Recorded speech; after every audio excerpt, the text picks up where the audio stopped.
Nilalamig ka ba? Okay lang yan. Napaka-choosy mo kasi.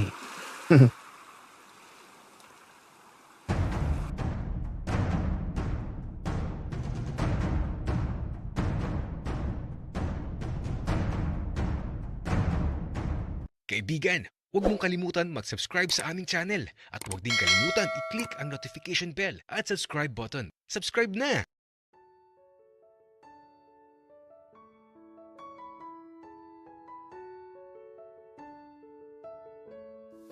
Sa wakas, nakarating na kami sa lugar kung saan marami akong gustong malaman.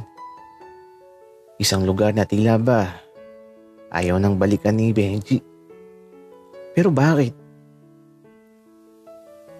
Iho, kamusta naman ang biyahe nyo? Medyo malayo ito. Buti at hindi ka nainip. Naku, lolo. Hindi naman po ako nainip. Medyo sumakit lang po yung pet ko. Pero masaya naman po ako na nakarating po ako dito. Ang ganda po dito. Malapit sa dagat. Sa amin po kasi puro palayan at kabundukan. Ganun ba, iho? O siya, tara na sa loob ng bahay. Buhatin mo na yung mga buko na kinuha natin. Kaya naman, inilagay ko na sa sako yung mga buko. At pagpasok namin sa loob ng bahay, pinagpahinga muna kami ng dalawang matanda dito sa kwarto ni Benji. May mga larawan siyang nakasabit sa dingding mula sa pagkabata hanggang sa lumaki na siya. At halos kasama niya sa mga larawan ang lolo at lola niya. Kaya lang, may napansin ako. Kasi dun sa isang larawan, dalawa silang bata na kasama ng lolo at lola niya. Sino kaya yung bata na yun? Uy, Benji. Sino yun? Alin Arturo? Ayun no. Yung bata na kasama mo sa larawan. Sino siya? Wika ko tapos ito. Kinuha ko yung larawan na nakasabit sa dingding ng silid niya. Benji. Eto oh. Magkahawak kamay pa nga kayo. Sino siya? Ewan ko Arturo. Hindi ko na matandaan. Alo? Imposible naman na di mo siya matandaan, Benji. Kasi magkahawak kamay pa kayo sa larawan na to. Arturo, sa hindi ko na matandaan eh. At saka, ibalik mo na yun dun. Oo na, ibabalik ko na. Wika ako. Kaya ito, isinabit ko na ulit sa dingding ang larawan na yun. At ito, tinawag na kami ng lolo at lola niya. Kakain na daw. Kaya naman, nagmadali na ako. Iniwan ko na si Benji kasi gutom na talaga ako. At aba, ang sarap ng pagkain. Pakbet tapos may buko juice pa. Kakain talaga ako ng madami kasi sobrang nagutom talaga ako sa layo ng biyahe namin. O siya, balik na tayo kay Benji. Kwento nga pala niya to. Kaya hayaan natin siya mismo ang magkwento ng buhay niya dito.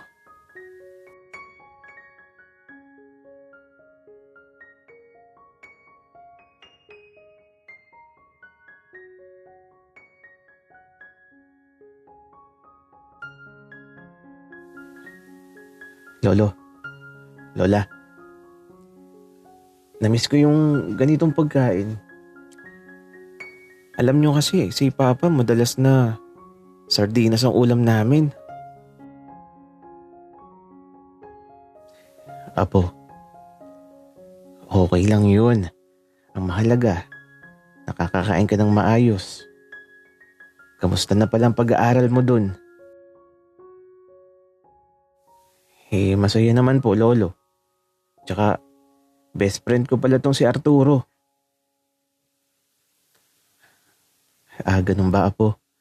Mukhang mabait na bata tong si Arturo.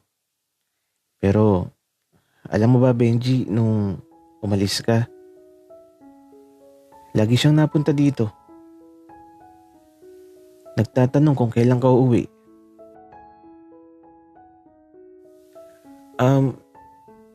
Sino po yung napunta dito? Tanong bigla ni Arturo. Wala yun, Arturo. Hindi naman mahalaga yun. Ganun ba, Benji? Okay. O siya mga bata, pagkakain nyo, kung gusto nyong matulog, sige lang.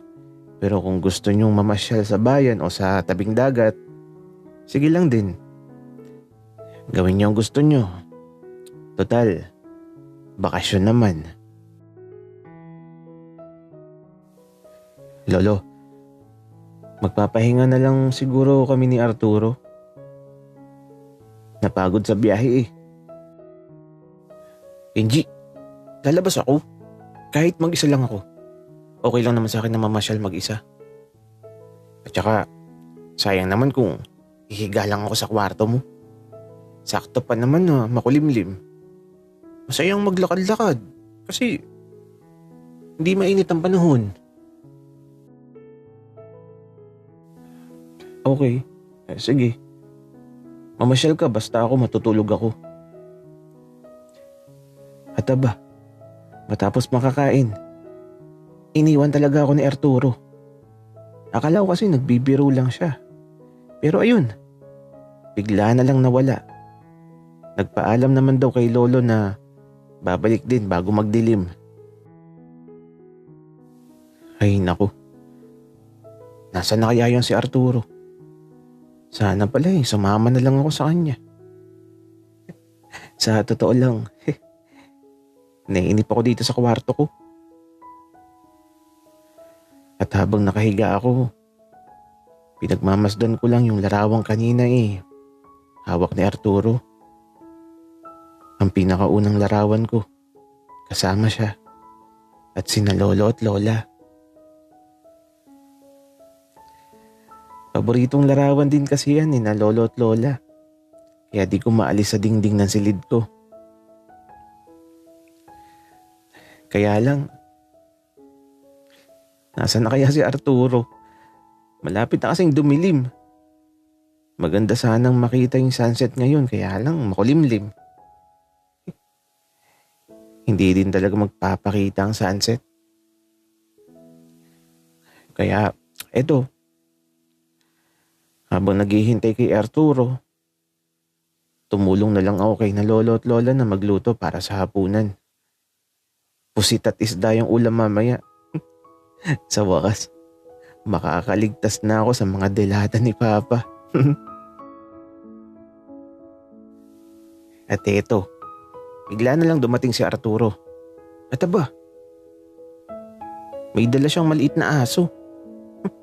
Nakakatuwa naman. Kaya lang, saan galing yun?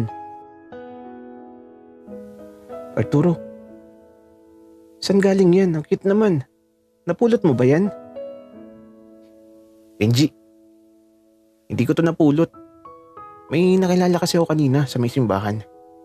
Tapos ayun, nakakakwentuhan ko. At yung aso daw niya, umanak ng isa. Kaya ayun, hiningi ko na. Ayaw pa ngang ibigay, kaya lang. Nahiya ata sa akin, kaya ayun, ibinigay na niya. Sabi ko kasi, Benji, di ako makakatulog sa kakaisip, tapos baka mabaliw ako. Ayun na, nabudol ko na. Kaya to, ang cute ng tuta na to. Aalagaan ko talaga to. Anong ipapangalan mo, Arturo? Bal. Kasi Bal yung pangalan nung nagbigay. Di naman niya malalaman na Bal ang pangalan ng aso ko. Malayo naman eh. Nagulat ako bigla sa sinabi ni Arturo. Nagkita ba sila ni Val? Pero sana hindi kasi kung nagkita sila, yari ako. Baka mamaya may nasabi si Arturo kay Val. Lagot na. Wala na akong ligtas.